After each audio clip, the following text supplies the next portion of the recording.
성도 여러분 안녕하십니까? 하나님의 은혜로 오늘도 우리가 귀한 안식일을 맞이하게 되었습니다.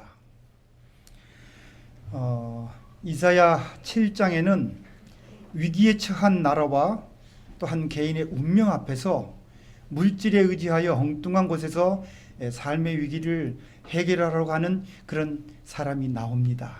그러나 사랑의 하나님께서는 이 선지자를 보내셔서 도움의 길을 제시합니다. 그것은 허탄한데 마음을 두지 말고 오직 하나님께 좀 징조를 구하라고 하는 것이었습니다. 이런 엄중한 충고에도 이를 한사코 듣지 않고 거절하는 사람이 나옵니다. 누구였어요? 아하스 왕이 나오지요. 그는 하나님 앞에서 아주 가장 악한 왕으로 온갖 악행만 일삼다가 결국 죽어서도 조상들의 무덤에도 장소되지 못한 채로 이 쓸쓸한 생을 마감하게 됩니다. 그가 장차 구원자로 오실 메시아에 관한 징조를 거절하지 않고 받아들였다면 그의 운명이나 또 이 유다라고 하는 이 나라의 미래가 얼마나 달라졌을까요? 그래서 이사야 7장 13절에서 이사야는 이런 아하스에게 하나님을 괴롭게 하지 말고 청컨대 들을지어다 라고 얘기를 합니다. 그래서 오늘 저는 이 청컨대 들을지어다 라는 이 제목으로 좀 말씀을 나누고자 합니다. 저는 이사야서를 공부하면서 개인적으로 새롭게 인식하는 것이 하나 있는데 그것은 들어야 하는 것의 중요성입니다.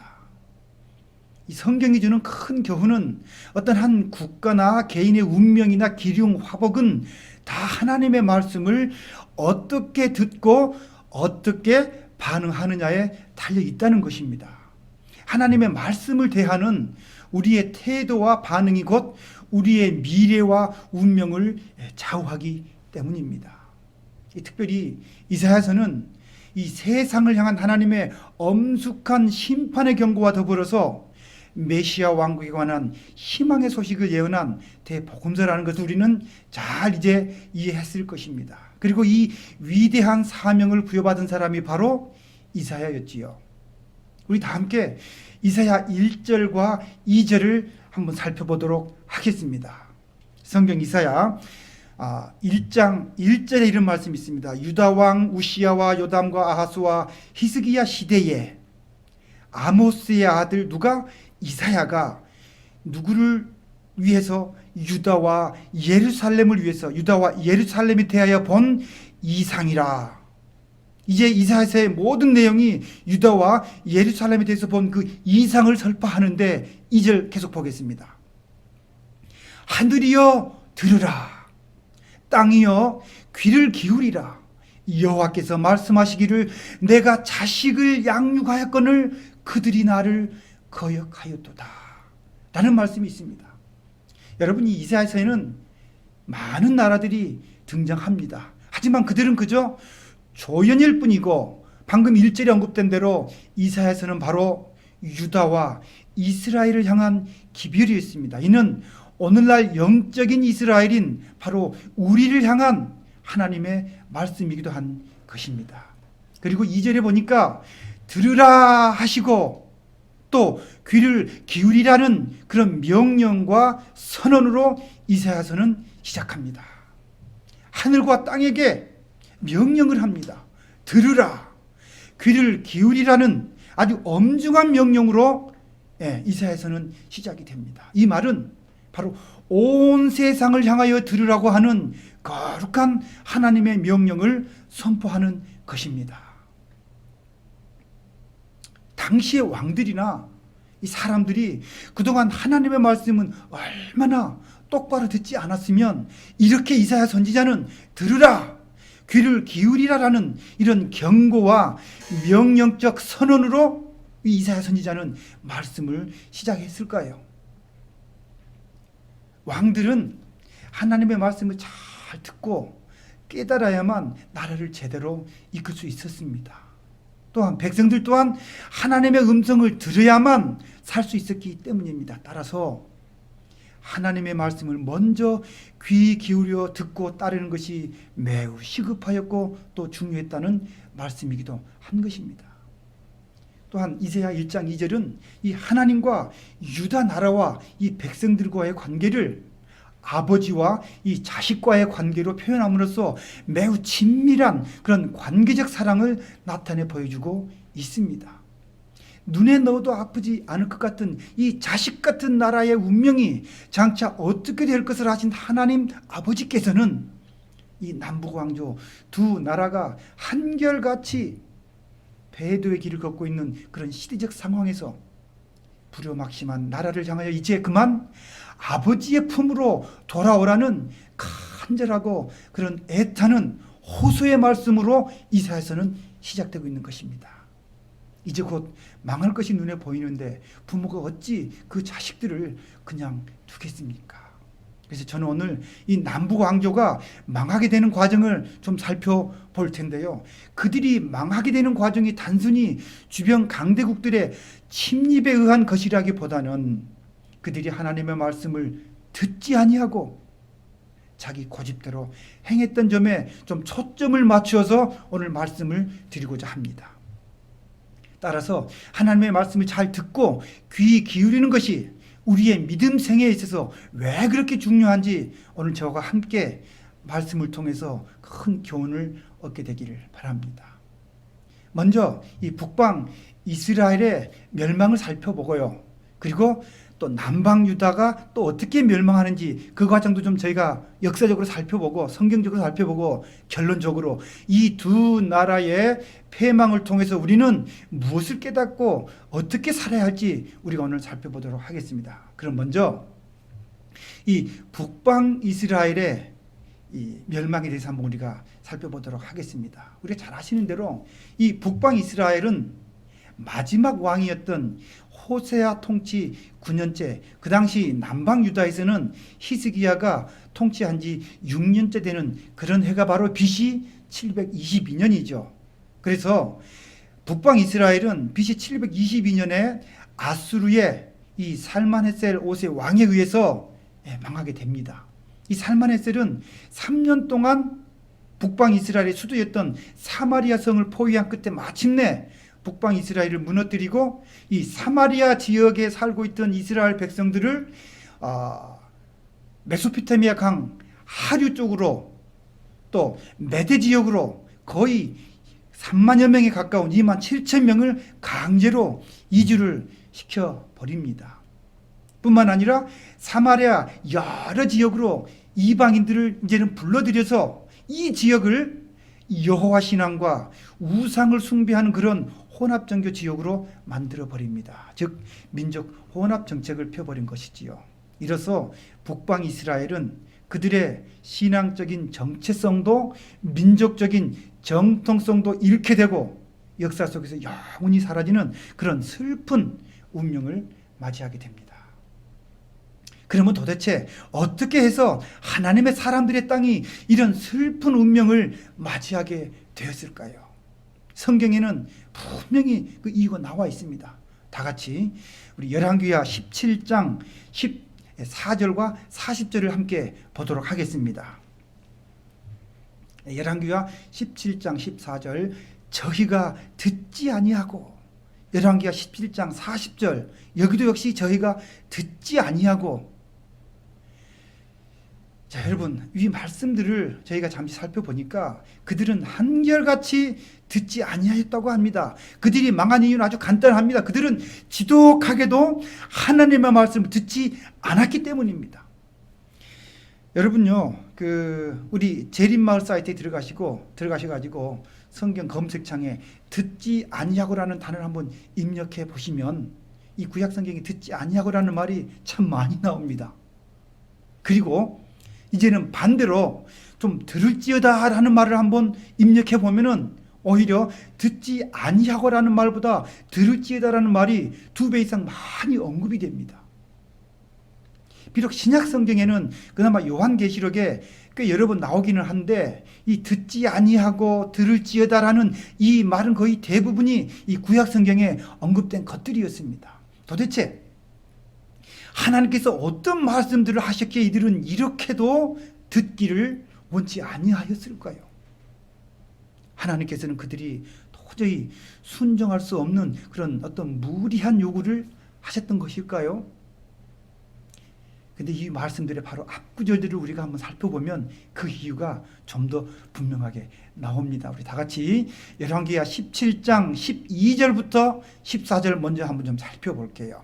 열왕기하 17장 12절에 보면은 또 우상을 섬겼으니 이는 여호와께서 행치 말라 명하신 일이라. 하지 말라 한 우상을 섬겼어요. 13절 여호와께서 각 선지자와 각 선견자로 이스라엘과 유다를 경계하여 이르시기를 너희는 돌이켜 너희 악한 길에서 떠나 나의 명령과 율례를 지키되 내가 너희 열조에게 명하고 또 나의 종 선지자들로 너희에게 전한 모든 율법대로 행하라 하였으나 14절 그래서 어떻게 해요?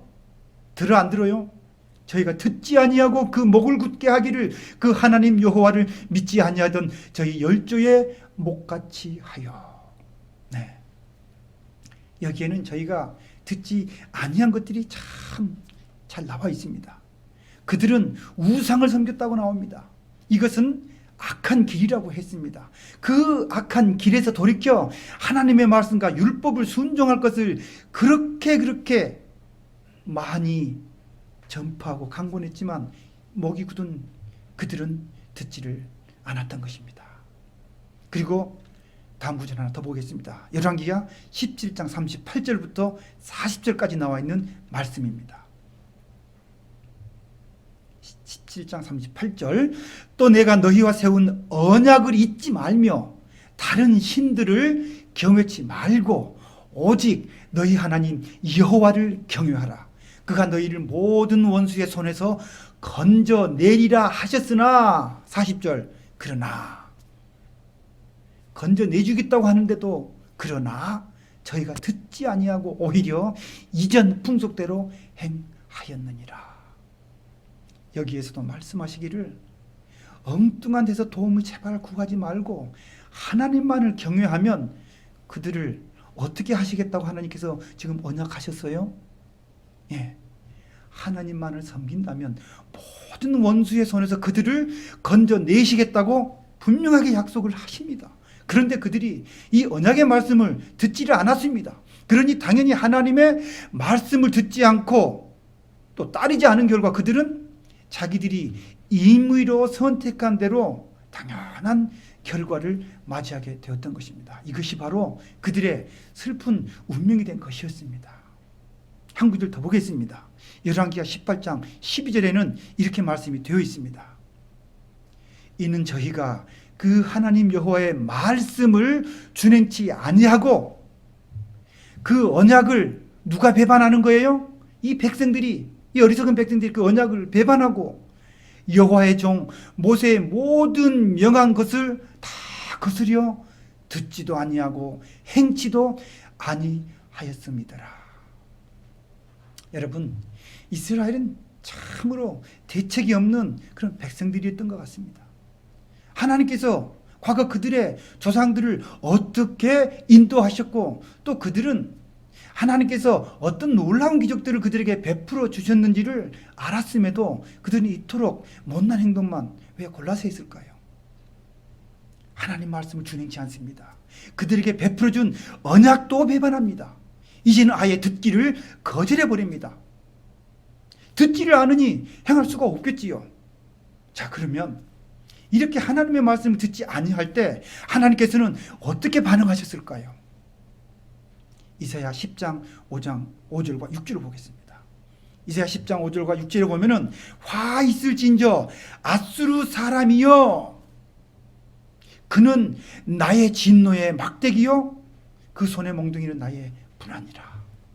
내가 그를 보내요. 하나님께서 누구를 보내요? 아수르를 보내요. 한 나라를 치게 하며 내가 그에게 명하여 나의 노한 백성을 쳐서 탈취하며 노략하게 하며 또 그들을 가로상에 진흙같이 짓밟게 하려 하거늘. 예. 말을 듣지 않는 이 북방 이스라엘을 향하여 하나님께서는 아수르라는 큰 나라를 그분의 진노의 막대기로 사용하셔서 북이스라엘을 징벌하십니다. 아수르가 그들을 멸망시킬 것이라는 것입니다. 이 말씀은 이사야 선지자가 1장 2절에서 언급한 대로 하나님께서 부모가 자식을 돌보고 양육한 것처럼 그렇게 이 민족을 인도하셨건만 끝내 하나님을 거역한 그 결과로서 나타난 그들의 운명이 된 것입니다. 하나님의 말씀을 듣지 아니한 것, 이것이 그들이 나라를 잃고 망하게 된 근본적인 이유였던 것입니다. 여러분, 어떤 시험 준비를 제대로 안 한 학생이 그 시험에서 낙방하면 그 책임은 누구에게 있는 것일까요? 시험을 주관한 곳에서 그를 떨어뜨린 것일까요? 아니면 준비가 안 된 그 사람의 몫일까요? 자, 북방 이스라엘의 멸망은 이와 같이 하나님의 말씀을 듣지 않고 불순종한 그들이 스스로 자초한 숙명적인 결과인 것을 우리는 알게 됩니다. 자, 그러면 이제 남방 유다는 이제 어땠을까요? 남방 유다의 멸망의 원인과 그 과정을 저희가 잠시 또 한번 살펴보겠습니다. 다 같이 역대하 35장 20절부터 22절을 봅니다. 이런 말씀이 있습니다. 이 모든 일 후 곧 요시야가 전을 정돈하기를 마친 후에 요시야가 계획을 하죠. 애굽왕 누구가 유브라데 강가에 갈그미스를 치러 올라온 거로 요시야가 나가서 방비하였더니 21절에 애굽의 왕 이름이 누구입니다. 누구가 요시야에게 사신을 보내어 가로되 유다 왕이여 내가 그대와 무슨 관계가 있느냐. 내가 오늘날 그대를 치려는 것이 아니고 나로 더불어 싸우는 족속을 치려는 것이라. 바벨론을 친다는 겁니다. 아니 아수르를 친다는 것입니다. 하나님이 나를 명하사, 하나님이 이 애굽의 왕에게 명하사 속히 하라 하셨은즉 하나님이 나와 함께 계시니 그대는 하나님을 거스르지 말라. 22절 요시야가 몸을 돌이켜 떠나기를 싫어하고 가야 되는데 떠나기를 싫어하고 오히려 변장하고 싸우고자 하여 하나님의 입에서 나온 누구의 말을 뭐해요? 듣지 아니하고 무기또 골짜기에 이르러 싸울 때에, 이런 말씀이 나옵니다. 참 가슴 아픈 장면입니다. BC 626년에 아수르의 지배를 받고 있던 이 당시 갈대아 지역에 아주 힘없는 이 바벨론의 나보폴라살은 이 유프라테스강 하류 지역인 이 갈대아 지역에 새로운 나라를 세우게 됩니다. 이 지역은 과거 함무라비 대왕으로 상징되는 이 고대 바벨론이 이 자리 잡았던 지역으로 그들 조상들의 화려했던 제국을 꿈꾸며 새로운 나라를 세우는데 이 나라가 바로 신바벨로니아입니다. 그야말로 우리가 오늘날 바벨론이라고 부르는 나라가 세워지게 됩니다. 그리고 마침내 BC 612년에는 이 바벨론이 아수르의 수도인 니느웨 성을 공략하여 함락시키게 됩니다. 이 아수르 잔당들은 북쪽으로 서북쪽이 되겠죠. 하란을 거쳐 유프라테스 강 이 상류 지역인 갈그미스라고 하는 그 지역으로 수도를 옮기고 이제 이곳에 모여서 이 권토 중례를 모색하게 됩니다. 그래서 우리가 잘 아는 이 느부갓네살의 아버지인 나보폴라살이 아수르의 잔당들을 소탕하러 갈그미스로 출동을 하게 되지요. 이때 남쪽의 이집트는 이 잠재적인 이 바벨론의 위협으로부터 좀 벗어나고자 위기에 처한 아수르를 도와서 바벨론을 물리치고자 이 갈그미스로 가려고 합니다. 하지만 지리적인 여건상 반드시 이 유다 땅을 지나야 하므로 이 애굽의 이 바로누고 왕은 요시야 왕에게 사신을 보내서 좀 길을 열어달라고 하지만 요시야는 우리가 방금 본문에서 본 것처럼 이를 거절하고 무모하게 전쟁을 하게 됩니다. 이 전투가 바로 BC 609년에 있었던 무기또 전투라고 하는 것입니다. 이건 성경상의 전투가 아니라 역사상의 전투인 것입니다. 검색창에서 무기또 전투를 치면 아주 자세한 내용이 나옵니다. 방금 보신 말씀대로 하나님은 이 애굽 왕 바로 느고의 입을 통하여 요시야 왕에게 말씀하시지만, 그러나 요시야는 하나님의 말씀을 듣지 않고 무시하고 전쟁을 합니다. 스스로 당연히 이길 것을 예상하면서 말입니다. 결국 요시야는 이 전쟁으로 죽게 되고 유다는 힘을 잃은 초라한 나라가 되고 맙니다. 그의 뒤를 이은 자식들이 비록 왕위를 물려받지만 바벨론과 이제 애굽의 양쪽의 눈찌보기 사다리 타기 외교를 하다가 마침내 힘없이 나라가 빼앗기는 그런 신세가 되고 맙니다.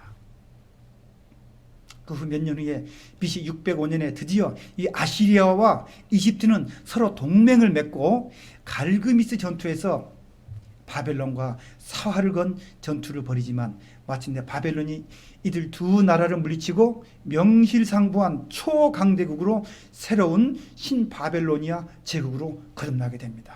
따라서 이 여세를 몰고 이 바벨론은 유다를 침공해서 드디어 BC 605년에 우리가 잘 아는 대로 예루살렘 성전을 1차로 노략하고 다니엘을 비롯한 수많은 사람들이 바벨론으로 포로로 잡혀가는 굴욕을 당하게 됩니다.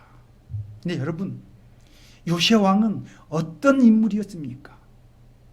남방 유다 왕들 가운데서 히스기야를 이어 종교 계획을 단행하고 백성들을 믿음의 반석 위에 올려놓았던 정말 훌륭한 그런 믿음의 왕 아니었습니까? 성경은 이렇게 기록하고 있습니다. 열왕기하 23장 25절 보겠습니다. 요시야와 같이 마음을 다하며 성품을 다하며 힘을 다하여 여호와를 향하여 모세의 모든 율법을 온전히 준행한 임금은 요시야 전에도 없었고 후에도 그와 같은 자가 없었더라. 이 말씀처럼 이 요시야 왕은 비록 8살의 아주 어린 나이에 왕이 되었지만 그는 정말로 출중한 믿음을 가진 신실한 왕이었음에도 그는 결국에는 하나님의 말을 들어요, 안 들어요? 결국에는 하나님의 말을 듣지 아니함으로 남방 유다가 멸망당하는 단초를 제공한 그런 사람이 되었습니다. 여러분, 유다에는 20명의 왕들이 있었습니다. 요시야는 그 중에 16번째 왕이었어요. 다시 말해서 그 뒤로 4명이 더 왕이 있었는데 기껏해야 3개월 혹은 3개월 11일을 통치하다가 쫓겨나거나 길어야 10년 남짓 11년 정도 왕으로 재임했지만 다 허수아비의 신세에 불과하거나 끌려가는 수모를 당하는 비참한 신세로 전락합니다. 요약하면은 요시야 왕을 마지막으로 유다는 모든 실권을 잃어버린 나라로 약 13년 정도 간신히 국가로서의 면모도 잃은 채로 존속되다가 결국은 바벨론에서 망하게 되지 않습니까? 그렇다면 이 요시야 왕은 왜 애굽 누구의 기별을 한사코 듣지 않았을까요? 그것은 그가 스스로 교만하여 이제 자기의 지혜대로 무모하게 판단을 내리고 이제는 하나님의 말씀을 듣기보다는 스스로 구원을 얻으려는 잘못된 생각을 한 것입니다. 다시 말해서 이 바벨론적인 생각을 품게 되었기 때문인 것입니다. 마치 그의 할아버지인 히스기야 왕을 우리가 잠시 떠올리는 대목이기도 합니다. 여러분, 역사에는 가정이 결코 있을 수가 없습니다. 하지만 만약에 이때 이 요시야 왕이 하나님의 말씀이 임한 이 바로 누구의 말을 듣고 갈그미스로 가는 길을 터주고 그 결과 애국과 아수리의 연합군이 바벨론을 물리쳐버렸더라면 어떤 결과가 생겼을까요? 하나님께서는 언제나 선한 길로 인도하시는 그런 하나님이심으로 아마도 유대는 그 치욕 같은 70년간의 포로 생활을 면하였을 것이고 또 다른 섭리로 하나님의 은총을 입는 나라가 되었을 것입니다. 그러나 하나님의 말씀을 듣지 아니한 결과로 그들은 나라도 망하고 왕 자신도 죽는 비참한 결과를 스스로 자초하게 된 것입니다. 그런데요, 이 남방 유다의 멸망의 시작은 이미 요시야 왕 전의 시대로 몇십 년만 더 위로 거슬러 올라가면 그의 할아버지였던 또 다른 신실했던 믿음의 왕이었던 히스기야의 뼈아픈 실책을 우리는 생각하지 않을 수 없게 됩니다.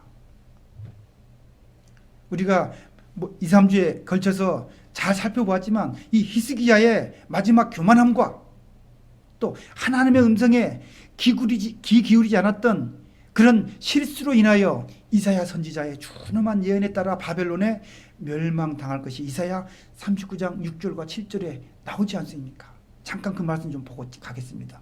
이사야 39장 6절입니다.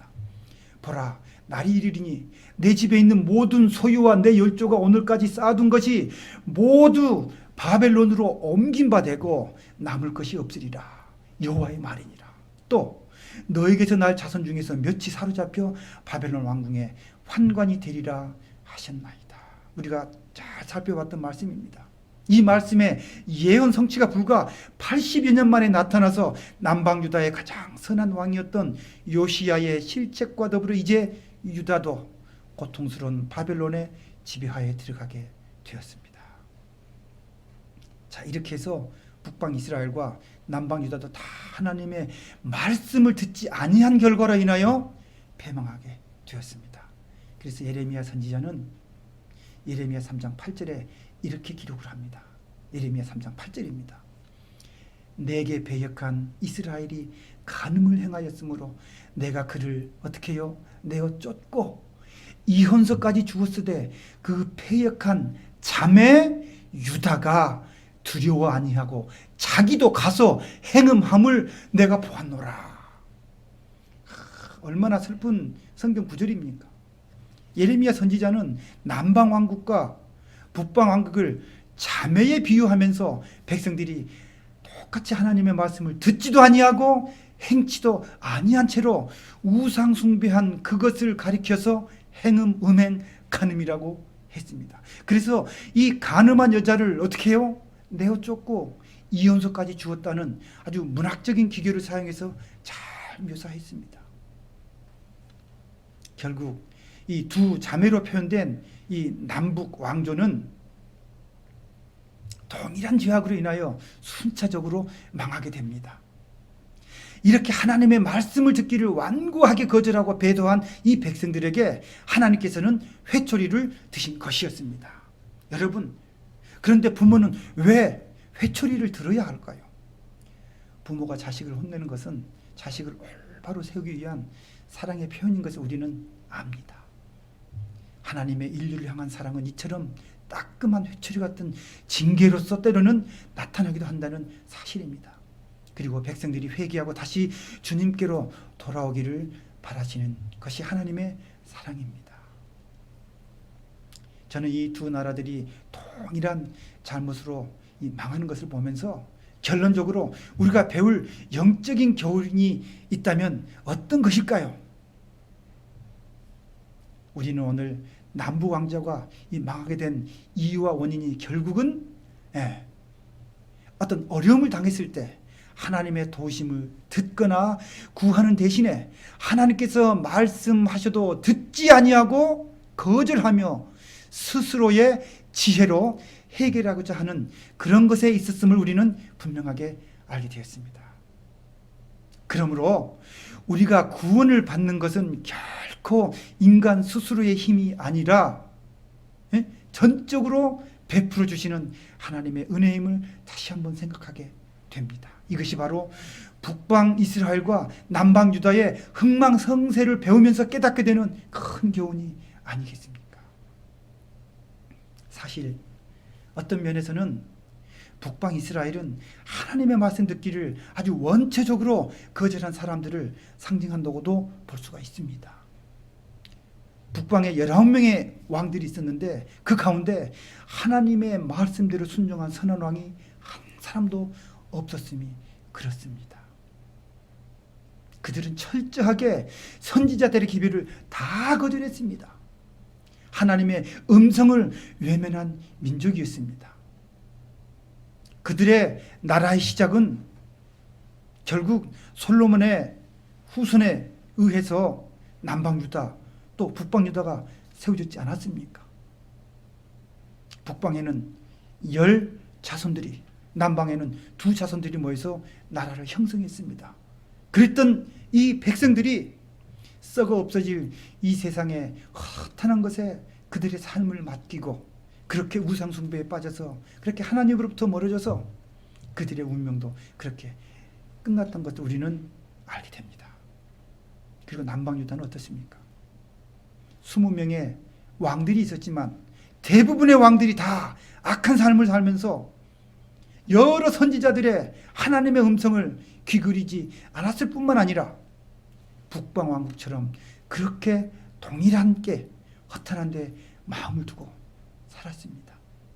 비록 소수의 왕들이었을지라도 한때는 선지자들의 기별에 순종하고 하나님과 동행한다고 했지만 그들의 겉신앙과 달리 속사람은 여전히 변화되지 못한 채로 자기 고집대로 행하고 말씀에 순종하지 않는 외식하는 그리스도인들을 표상한다고도 우리가 볼 수가 있습니다.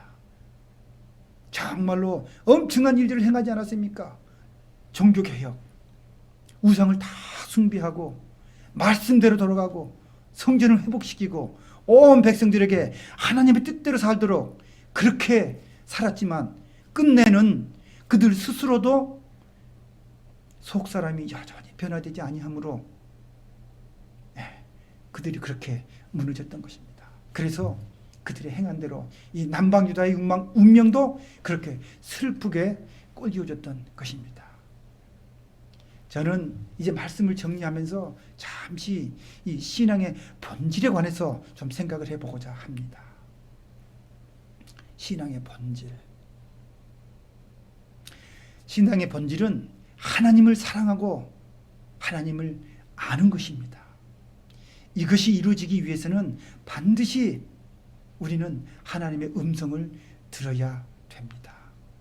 우리가 하나님을 안다라고 하는 것은 신학적으로 성경적으로 즉 지식적으로만 하나님을 아는 것을 결코 의미하지가 않습니다. 여러분, 신앙의 핵심은 바로 관계이기 때문에 그렇습니다. 하나님과의 관계는 하나님의 말씀을 듣는 것에서부터 시작됩니다. 우리가 잘 들으면 변화가 일어납니다. 우리가 신앙생활을 하는데 변화가 일어나지 않는 것은 우리가 듣지 않기 때문입니다. 그런데 오늘날 수없이 많은 방법들을 통하여 우리는 하나님의 말씀을 듣습니다. 책을 통해서, 특별 집회를 통해서, 요즘 같은 경우에는 유튜브를 통해서 끊임없이 쏟아져 나오는 수많은 하나님의 말씀들이 우리들에게 다가옵니다. 그리고 듣습니다. 그런데 어찌해서 우리들의 영적인 삶이 성장하지 못할까요? 아모스 선지자는 이렇게 말합니다. 아모스 8장 11절을 보겠습니다. 주 여호와께서 가라사대 보라 날이 이를지라 내가 기근을 땅에 보내리니 양식이 없어 주림이 아니며 물이 없어 갈함이 아니요 여호와의 말씀을 듣지 못한 기갈이라.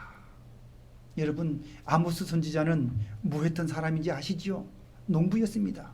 그래서 이 아모스 선지자는 이 자연 사물에 빗대어서 말씀을 전하는데 여기에서 기근과 기갈은 하나님의 말씀을 듣되 어떻게 해요? 선별적으로 말씀을 다 듣습니다. 그런데 듣는 사람이 어떻게 한다고요? 선별적으로 자신의 기호에 따라서 자기가 좋아하는 말만, 하나님의 뜻이 왜곡되는 것, 이것이 말씀의 기근이라는 것입니다. 즉 하나님의 말씀을 듣기보다는 자기가 하나님께 말하려고 하고 자기 주장과 자기 고집이 이렇게 강화되니 하나님의 말씀을 온전히 듣지 못하는 것입니다. 그렇게 되면 영적인 삶에 변화는 고사하고 결국 이세를 말하고 진리에서 떠나게 되기도 하는 것입니다. 여러분, 우리가 이 말씀을 들을 때 이 영어에 hear라는 말이 있고 listen이라는 말이 있어요. 그냥 hearing은 들리는 것입니다. listening은 아주 집중해서 그 말이 무슨 뜻인지, 그 다음에 그 속에서 나에게 어떤 얘기를 하는지 집중해서 듣는 것이 listening입니다. 그런데 오늘날 많은 기독교인들이, 심지어 저 자신도 어떨 때는 그냥 히어링에 만족해요. 그냥 들어요. 지나가는 음악이 아닙니다. 하나님의 말씀은 듣고 행복하고 기쁘고 아 말씀 줬다 끝. 그러나 우리의 삶은 이런 단계에서 리스닝하는 단계로 업그레이드 돼야 됩니다. 그 말씀이 나에게 어떠한 영적인 교훈을 주고 이 말씀이 내 삶을 어떻게 변화시켜야 될 것인지를 우리가 귀 기울여 듣고 내 삶에 적용하면서 그렇게 내 삶이 변화되도록 과거의 사람들처럼 옷을 찢고 죄를 뒤집어 쓰는 그런 심령으로 말씀을 드려야 된다는 것입니다. 그래서 우리 주님께서는 마태복음 11장 15절 보겠습니다. 이렇게 말씀합니다. 귀 있는 자는 들을지어다. 여러분 우리가 잘 아는 대로 계시록 2장과 3장에는 7교회가 나옵니다. 이 7교회에게 예수님께서 말씀하실 때마다 귀 있는 자는 어떻게 하라고요? 성령이 교회들에게 하시는 말씀을 뭐하라? 들을지어다. 그리고 이사야 7장 13절에 청컨대 들을지어다 라고 오늘의 말씀 제목처럼 하나님께서는 지금 이 순간도 말씀하고 계십니다. 여러분 오늘 저는 청컨대 들을지어다 라는 말씀으로 여러분에게 부족하지만 말씀을 증거하고 있습니다. 오늘 이 부족한 사람을 통해서 하나님께서는 어떠한 음성을 들으라고 말씀을 하셨는가요? 여러분은 어떤 말씀을 들으셨습니까? 우리 모두가 건강한 신앙생활을 하기 위해서는 늘 하나님의 말씀을 듣되 잘 들어야 합니다. 그래서 저나 우리 모두의 삶에 하나님의 말씀이 분명하게 들리게 되시기를 바랍니다. 그래서 그 말씀이 우리를 이끄는 삶이 되시기를 바라면서 부족한 말씀을 마치도록 하겠습니다. 감사합니다.